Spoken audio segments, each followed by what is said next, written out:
Salut les gars, je suis Anne-Laure Baratin et vous écoutez le podcast Genre de fille. Chaque semaine, je reçois une fille unique en son genre pour parler sans tabou de mission de vie, de galère, de déclic ou non, de féminin, de maternité ou pas, tout ça, tout ça. Par leur parcours, leur engagement et leur choix de vie, elles m'ont bluffé et j'ai à cœur de vous les faire découvrir. Je sais qu'elles vous inspireront. J'espère maintenant que leur parole vous permettra d'avancer, de choisir, de décider. Et maintenant, place à l'épisode du jour. Bonne écoute! Cet épisode a été rendu possible grâce à Baratin, etc. Baratin, etc., c'est l'agence de création édito qui donne de la voix aux femmes et qui accompagne les entreprises engagées s'adressant à elles. Alors, chères auditrices et auditeurs, vous pouvez toujours laisser une note et un commentaire à Genre de Fille sur Apple Podcast et sur Spotify. S'il vous plaît, faites-le, ça aide énormément le podcast. Aujourd'hui, je vous partage le commentaire laissé par Perrine Parent. Merci Anne-Laure pour ce podcast lumineux. Le choix des invités est ingénieux, les interviews soignées et le ton toujours franc. Ça y est, je suis accro. Chaque semaine, je guette la livraison du nouvel épisode. Bravo pour ce travail et un merci très sincère pour les prises de conscience qu'il m'apporte régulièrement. Merci Perrine de m'avoir laissé ce message qui est quand même en le relisant, toujours agréable à écouter. Alors aujourd'hui, au micro de Genre de Fille, je reçois Johanna Balavoine et je remercie Tiffany Cooper pour la mise en contact. Johanna Balavoine, oui, c'est la fille de Daniel Balavoine.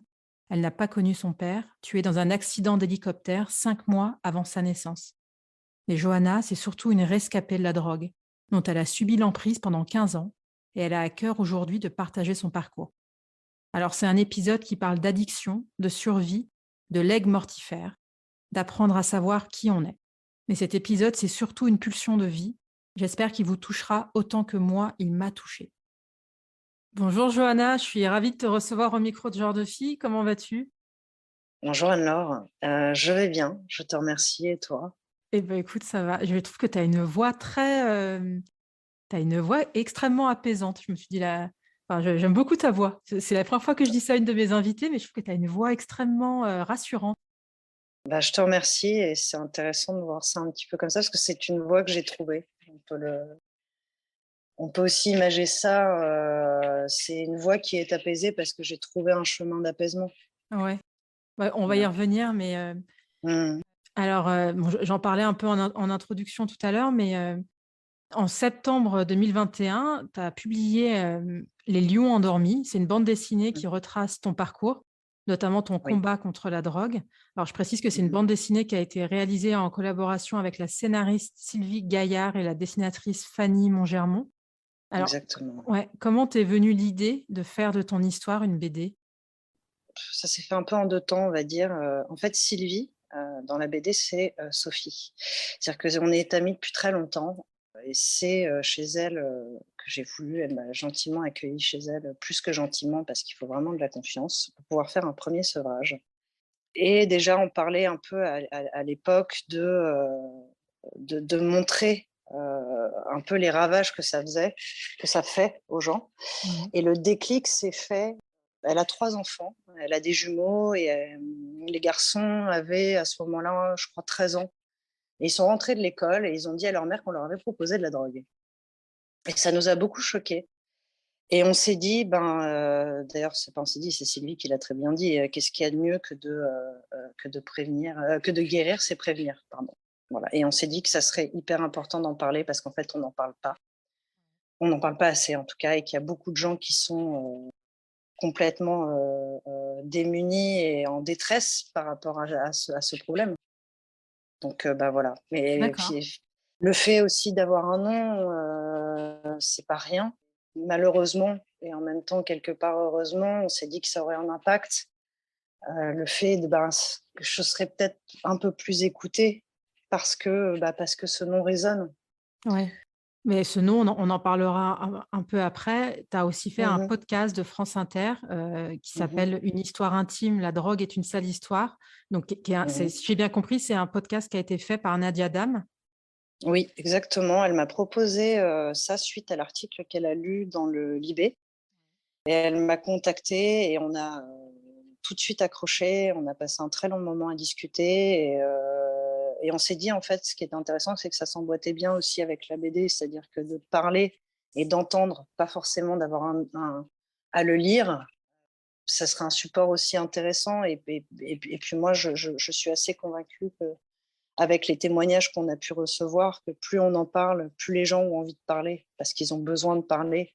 Ça s'est lancé et je suis très heureuse qu'il m'ait proposé de faire ça, c'est génial. Ouais, et le rendu est hyper bien. Enfin, moi, je le dis aux auditrices et aux auditeurs, j'ai écouté tout le podcast d'une traite. Je crois qu'il y a 7 ou 8 épisodes, Il y a cet épisode. Ouais. ouais, entre 6 et 7 minutes. Mhm. C'est hyper bien fait, enfin, c'est passionnant.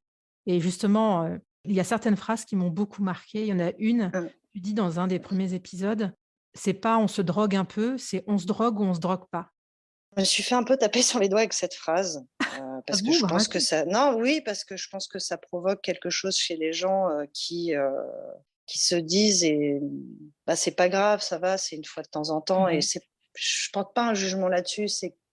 Je crois que moi, une des choses qui m'a sauvée, c'est de regarder la réalité. La réalité, c'est est-ce que je consomme ou pas? Voilà, c'est pour un peu changer cette notion de un peu ou je me drogue ou pas. C'est je consomme ou pas. Et bah, je consomme, mais même un peu. Moi, quand on me demande si je bois de l'alcool, je dis pas non, alors que j'en consomme très peu, mais oui, je bois de l'alcool. Et c'est une manière de rentrer de plus en plus dans ce qu'est la réalité face à ce monde de fantasmes. Et aussi, je crois, de ce côté un peu glamour qui traîne depuis des années de ce que peut être la drogue. Après, je ne parle pas forcément de qui n'a pas peut-être pris 2 tafs sur un pétard en soirée. L'idée n'est pas là. L'idée, c'est de se regarder soi et de savoir et d'être clair avec ce qu'on fait. Et Mais c'est très important. mais je trouve ça hyper intéressant aussi le fait justement d'avoir un parti pris, enfin, je sais pas si c'est un parti pris, mais justement de dire, peut-être que les personnes qui se droguent même un peu ont justement toujours cette impression elles se disent pas addictes, elles se disent pas qu'elles ont un problème Bah oui. d'addiction. Donc Bah oui, oui, complètement. Il y a cette partie-là aussi. Après, moi, je fais pas la chasse à qui consomme quoi, comment, combien. C'est pour arrêter de se mentir. Voilà, arrêter de se mentir. Et aussi, il y a une chose, c'est que la drogue, et quel que soit le produit qu'on consomme, ça commence toujours par un peu. ouais, Il faut faire attention à un peu. Parce que c'est quoi un peu? Voilà. Et moi, ça a commencé avec un peu. ouais. Et ça devient vite, un- ça devient vite beaucoup, en fait. Donc, c'est une manière aussi de dire ça. C'est important. Et d'où tu penses que ça vient cette envie de transmettre, de partager? Ça ce que ça se sent quand on parle, ça se sent dans le podcast.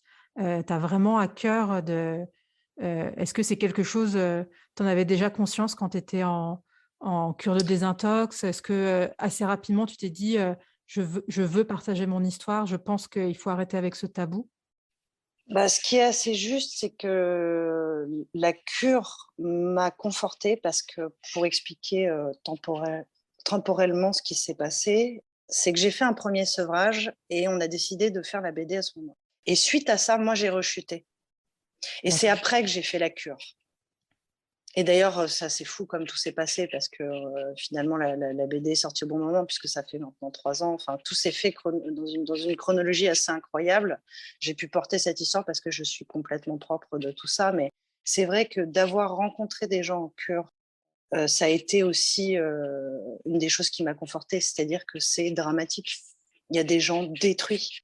Il y a aussi autre chose, c'est par le chemin psychanalytique, j'ai pris conscience de ce qu'est l'addiction. C'est-à-dire que ce n'est pas que la drogue ou l'alcool, c'est les réseaux sociaux, c'est la bouffe, c'est une compensation d'un vide intérieur. Ouais, Je trouve que c'est quelque chose qui est extrêmement accentué par le monde du fantasme dans lequel on vit depuis maintenant quelques années, l'image, le mensonge. Par quoi on se remplit et on est en train de tomber dans une société qui se remplit clairement de vide. Parce que c'est facile de s'inventer une vie. C'est facile de prendre des photos et de dire que tout va bien, mais il y a ouais, quoi derrière? Moi, je me suis fait cette réflexion. Quand on crée un compte Instagram ou Facebook, on crée un profil. Et le mot profil est intéressant. On se crée un profil. mmh, Mais c'est quoi notre identité? Je suis qui? Je suis quoi? Et oui, ça me tient à cœur parce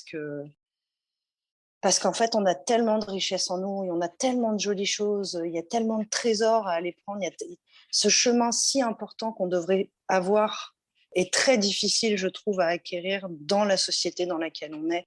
Et je trouve que c'est urgent si on veut que notre futur soit meilleur. Et je parle d'un futur individuel. Et forcément, si on est bien chez soi, on est bien avec ses amis, si on est bien avec ses amis, on est bien dans notre société. C'est un peu un cercle vertueux, quoi. C'est l'idée de se faire du bien à soi, ça fait du bien aux autres. Donc oui, ça, après, c'est très vaste, hein, ça part d'une graine. Ouais. Mais je crois qu'il y a une vraie urgence et j'ai eu la chance, vraiment la chance de m'en sortir. Ouais. Et en plus de m'en sortir, c'est-à-dire que toute addiction est une prison, c'est de trouver cette liberté, la liberté du regard des autres. Donc de me défaire de ce que les autres peuvent penser.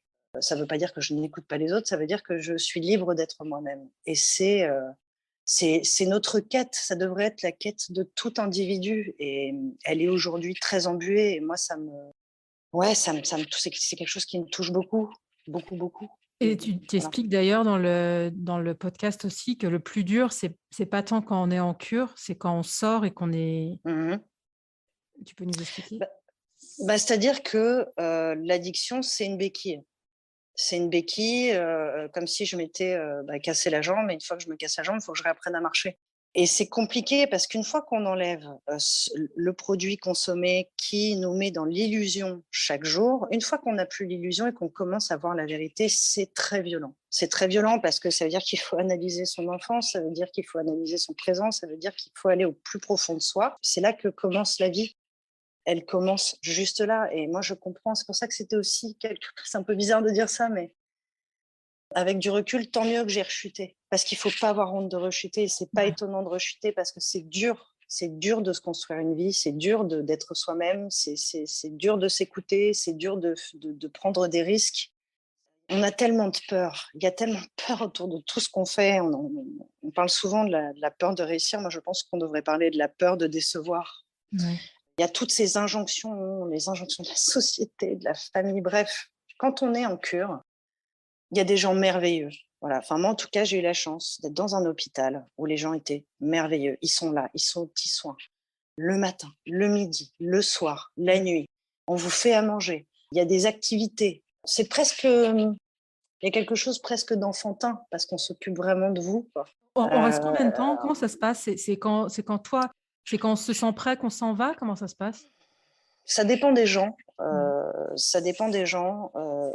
Beaucoup. Moi, ça m'a pris beaucoup de temps. Moi, je suis restée pratiquement 3 mois parce que il y a eu déjà. C'était pas tant le sevrage, mais c'est la conséquence. C'est-à-dire que mon corps n'était plus empoisonné et il a commencé à me dire bah tu m'as fait mal là. J'ai eu des problèmes. J'étais à 7 de tension. Je passe les problèmes gastriques. J'ai eu beaucoup de soucis. Ouais. Mon corps a eu du mal à revivre aussi, à reprendre du souffle, à se reconstruire. Et puis, il y a aussi ce démarrage, même si j'avais fait quelques thérapies avant, je commençais à aller beaucoup plus profondément. Et j'ai eu besoin, en tout cas, de cet accompagnement. Et puis, petit à petit, ils m'ont préparé à la sortie. Mais je crois que c'est très personnel. Ouais. Après, souvent, ils basent sur 6 semaines. Moi, j'en ai fait quasi le double. Donc, voilà, voilà, ça dépend des gens. Et quand tu étais du coup en cure, c'est ce que tu expliques aussi, ce qui t'a marqué, ce qui t'a touché, c'est que tu as trouvé que ce phénomène d'addiction touchait tous les milieux, en fait. L'addiction, ça ne trie pas, ça ne trie personne. On a tous quelque chose à combler. On a tous quelque chose. C'est comme ça. Moi, je Ouais. dis toujours, on est tous un peu fous, mais qu'est-ce qu'on fait de notre folie? Et c'est vrai qu'il n'y avait pas d'âge, il n'y avait pas de race, il n'y avait pas de religion, il n'y a pas de... Pardon, il n'y a pas de... Il n'y a pas. On est des êtres humains. Ouais. On est tout simplement des êtres humains. Donc non, il n'y a pas de... que j'ai pu lire, ouais, bah, c'est facile d'être une bourgeoise et de se droguer dans un appartement parisien. Bah, très bien, moi, j'ai aucun problème avec ça. Bah oui, oui, oui, j'avais de l'argent, oui, je me suis droguée, c'est peut-être plus facile. Pour moi, ça ne fait pas de sens, ces phrases-là, parce que la souffrance, pareil, ne trie personne. Il n'y a pas de tri dans la souffrance. Il n'y a pas de comparaison. Chacun a des chemins de vie. Et on est tous touchés d'une façon ou d'une autre par l'addiction. Et ça, c'est quelque chose dont je suis aujourd'hui assez certaine. Je le vois par les témoignages que je reçois. suite à la BD ou au podcast de France Inter, ça vient de partout et même des gens qui n'ont pas nécessairement eux-mêmes une addiction, qui remercient parce qu'ils comprennent mieux leur entourage, parce que j'ai eu un message fabuleux, mais même d'une dame qui disait j'ai 52 ans et merci parce qu'en fait, je m'étais enterrée dans ma vie et ça me fait réaliser qu'il faut que je sorte de ça. C'est génial parce que la quête de tout ça, au fond, et je le répète, c'est sa propre identité. Et toi, Mal... justement, quand tu parles de la quête d'identité, donc il y a un épisode dans le podcast qui m'a beaucoup marqué. C'est l'épisode qui s'appelle Vivre avec un fantôme. Mais en fait, tu dis ça, mais en fait, ça commence, c'est plus, je crois que c'est dans les premiers épisodes où tu dis mon nom n'est pas une excuse, mais c'est lié à ça. Et tu dis aussi une phrase que je trouve très belle. Tu dis la mort de mon père est greffée à ma naissance. Oui, c'est le démarrage de ma vie. C'est-à-dire que moi, j'étais dans le ventre de ma mère et il y a eu ce drame. Il y a quelque chose que j'essaie de détacher encore aujourd'hui, c'est que il est mort et je suis née. Donc, il y a eu de la tristesse, mais il aurait fallu être heureuse ou heureux de la naissance d'un enfant. C'est un legs mortifère. C'est quelque chose qui a déterminé ma structure psychique Ouais. toute mon enfance et puis ce qui a découlé en grandissant. Mais évidemment que c'est un legs mortifère et c'est compliqué de... même ça, c'est que des polarités. C'est-à-dire que moi, je vis face à la mort chaque jour. C'est-à-dire que je porte ça dans mon nom, je porte ça dans mon année de naissance. Je porte... Voilà. Après, comme dans toutes les familles, les rapports sont compliqués. Quand je dis que mon nom n'est pas une excuse, il n'y a pas que ça. Ouais. Il n'y a pas que ça, mais c'est une des choses c'est génial, on m'a fait réaliser ça l'autre jour, c'est-à-dire que moi, il aurait fallu dans les yeux des autres que je sois à la hauteur d'un mythe, alors que je ne suis qu'une humaine. Ouais. Donc rien que ça, c'est aussi compliqué, et ça, c'est des choses qui sont dans l'inconscient, c'est arriver à être à la hauteur de quelqu'un qui n'est plus là, faut se soigner de ça, sinon j'étais partie pour rien faire dans ma vie et peut-être mourir très jeune. T'expliques aussi, c'est hyper intéressant. Du coup, je suis en train de spoiler tout le podcast, mais bon, tu me diras. Non, c'est pas grave, c'est pas Et grave. tu vois, c'est marrant comme quoi il y a des trucs, alors que ça, je l'ai même pas marqué dans mon script, pardon, c'est t'expliques que ton père, donc Daniel Balavoine, en gros, il est mort à 33 ans et toi, tu as fait ta cure à 33 ans, c'est ça? Ouais, c'est une journaliste du Figaro qui m'a fait réaliser ça, ça m'avait beaucoup touchée. Elle m'a dit, en fait, vous marchiez dans les pas mortifères de votre père, mais vous avez choisi la vie. Ouais. Je n'oublierai jamais cette phrase. Elle m'a fait réaliser à ce moment-là que c'est l'année de mes 33 ans où j'ai fait cette cure. Alors, ça ne veut pas dire que je serais morte à 33 ans, hein. Oui. J'en sais rien. J'étais partie pour, mais je ne sais pas. Mais il y a quelque chose qui a tourné cette année-là où j'avais envie de vivre. On parlait tout à l'heure des legs mortifères et en fait, mon père a toujours dit qu'il mourrait à 33 ans. Lui-même était dans une famille où le grand frère qu'il a eu avant lui, parce que mon père était le dernier de sa fratrie, François-Xavier est mort à 1 an d'une méningite. Donc lui, il a beaucoup entendu pendant son enfance, si François-Xavier était là, tu ne serais pas là. Et il s'est toujours dit qu'il le paierait. Donc il avait lui-même un leg mortifère. Ouais. Donc après, on peut parler du générationnel, du transgénérationnel. On porte tous quelque chose dans nos ADN, dans nos gènes, dans nos histoires de famille. C'est dense, c'est très Ouais, dense qu'on c'est peut passionnant porter. à découvrir. Est-ce que toi, c'est un truc Oui. que tu as creusé quand tu es sortie de cure et tu disais que c'était vraiment quand tu avais fait un travail psychanalytique, que tu avais vraiment avancé? Tu as tout découvert là, à ce moment-là, où tu en avais déjà conscience? Enfin, je veux dire, comme tu as grandi Je avec pense ça, quoi.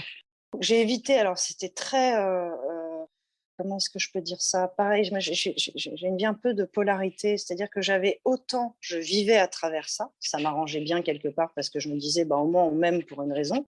J'étais en recherche permanente d'amour, c'est-à-dire que j'étais dans une telle carence affective que ça m'arrangeait bien quand même d'être Johanna Balavoine. On voit Balavoine, les gens, ils vous aiment déjà, mais ils vous aiment pas vraiment, mais ils vous aiment déjà. Et en même temps, j'étais dans un évitement aussi inconscient que parfois conscient, c'est qu'il y a des choses que je voulais pas savoir parce que c'était un étranger pour moi. Ouais. On parle d'un homme toute la journée, j'exagère quand je dis toute la journée, pardon, mais Non, t'inquiète pas. que moi je connaissais pas. Et puis on me dit tu le ressens, et puis il y a ci, et puis il y a ça. Mais moi j'avais cette colère aussi. J'avais cette colère de le partager avec tout le monde ou qu'on m'en parle. Et parfois on n'a pas envie, parfois on est.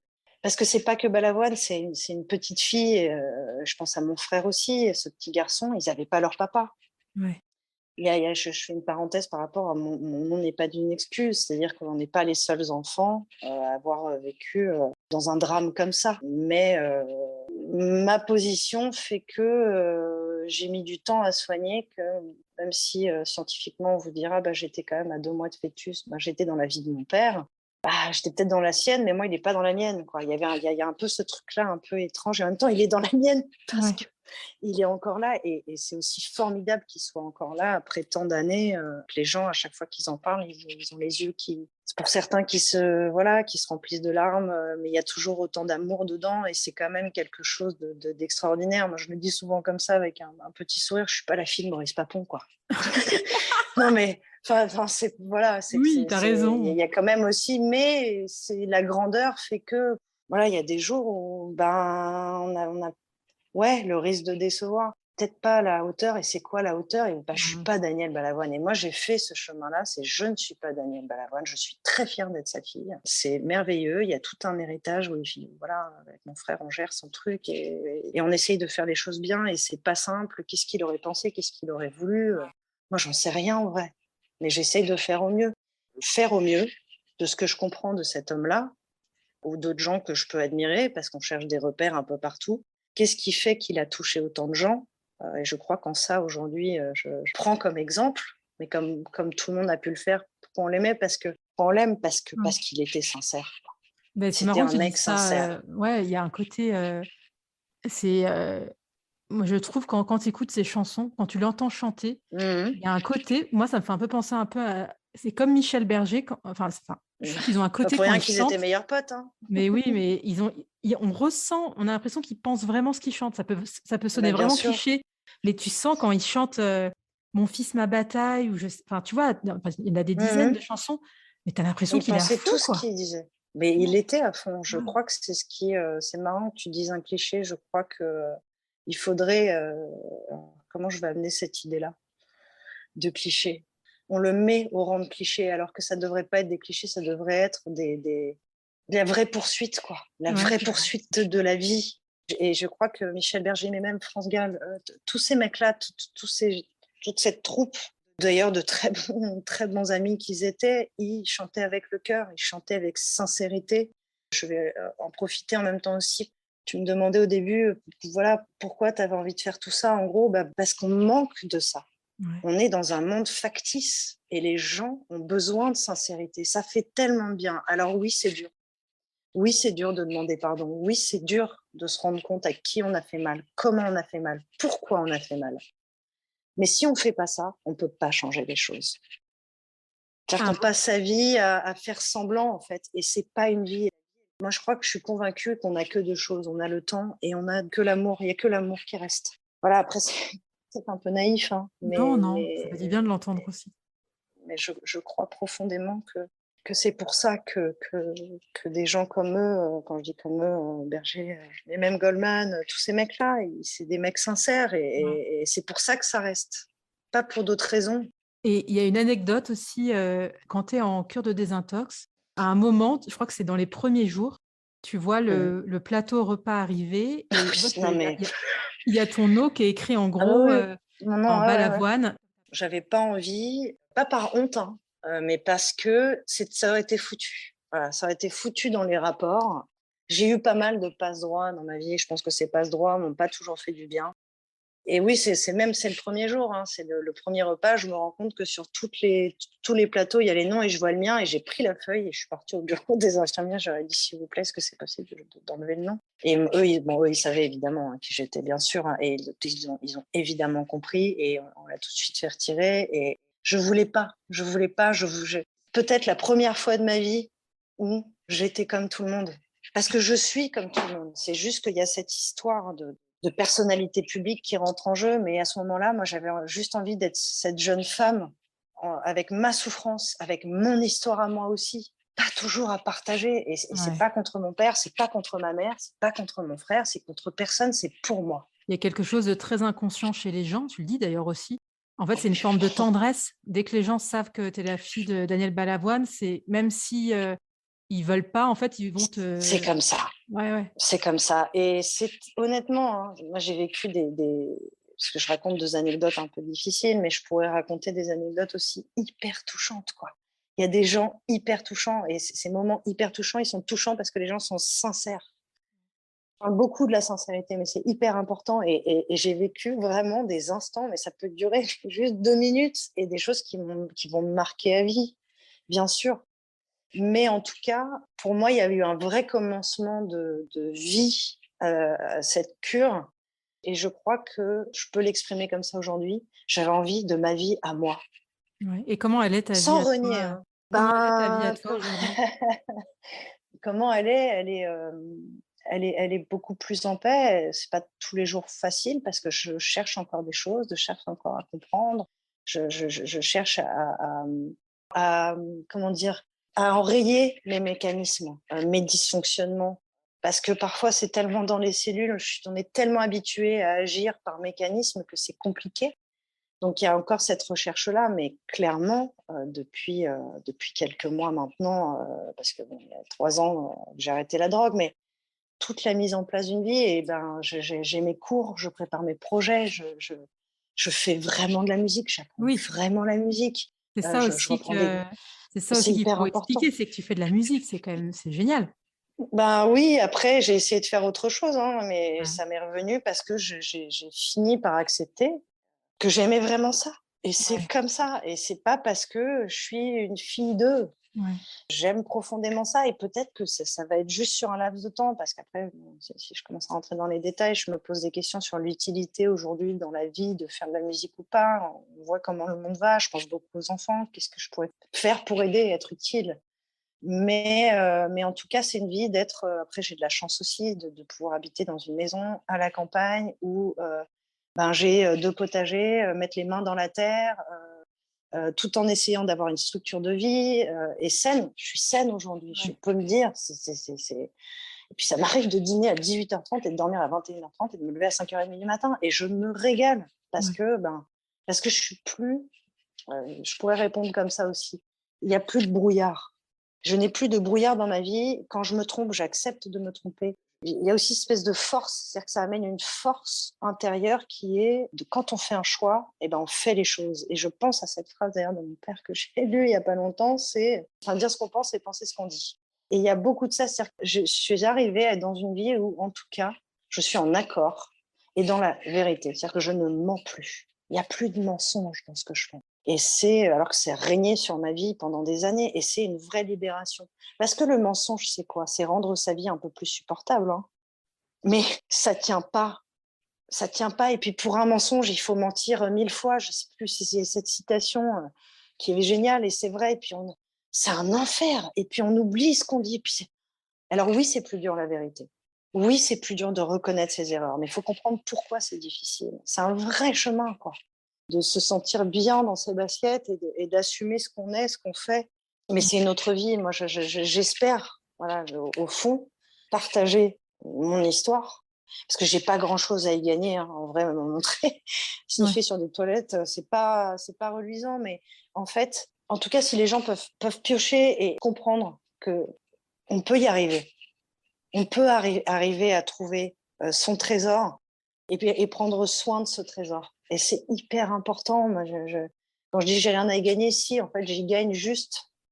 Et je pensais pas que ça ferait ça. Moi, je suis très touchée par les témoignages que j'ai pu recevoir. Ce que j'y gagne, c'est des cœurs qui s'ouvrent. Ouais. Il y a des histoires qui commencent à se dire. Il y a tellement de choses qui sont en train d'être muées et c'est fantastique. C'est là où je gagne quelque chose. Moi, quand je reçois un message de quelqu'un qui me dit merci parce que je comprends mieux mon fils.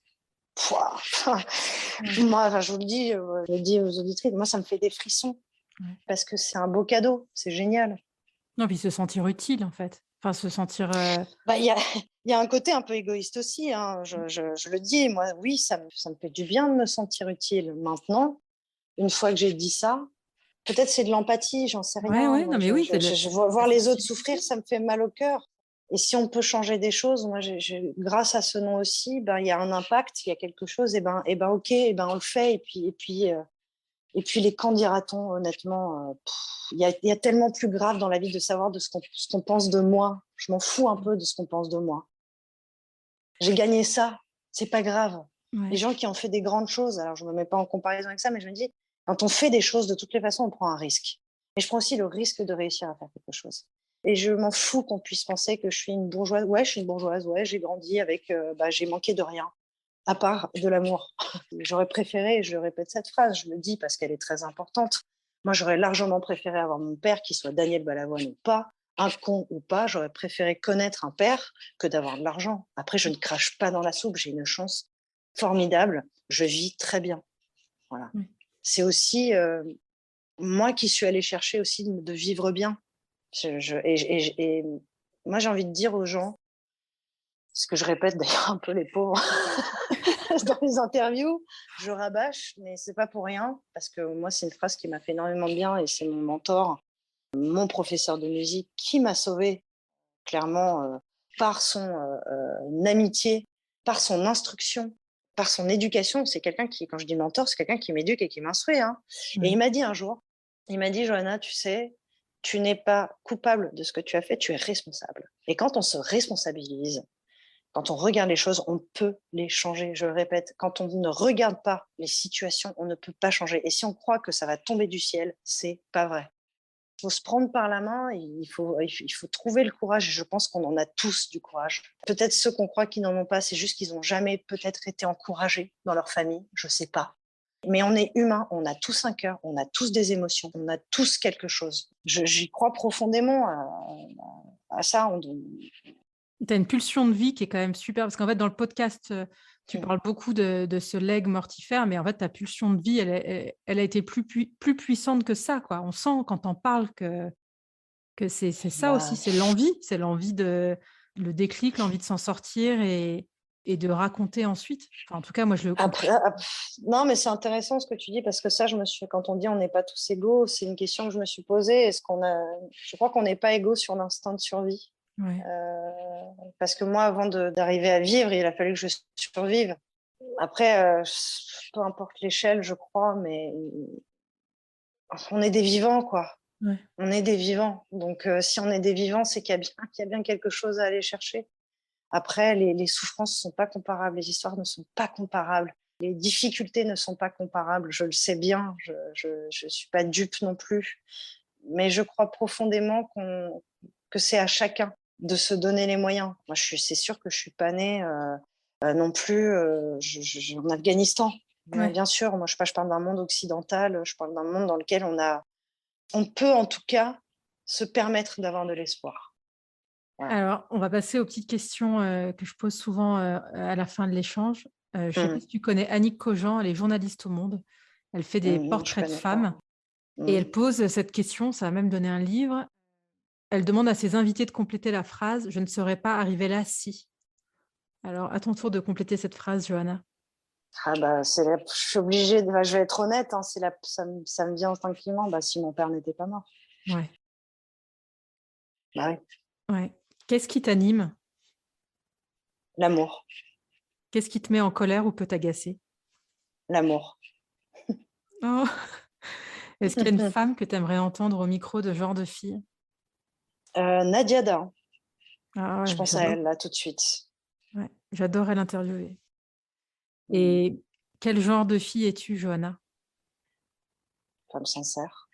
D'accord. Et il y a une autre question que je suis obligée de te poser. Dis-moi. J'imagine qu'on te l'a déjà posée. C'est laquelle la chanson préférée de ton père ? Celle qui revient, j'en aime beaucoup, mais je crois que la plus universelle et la plus forte, c'est aimer plus fort que d'être aimé. Ouais.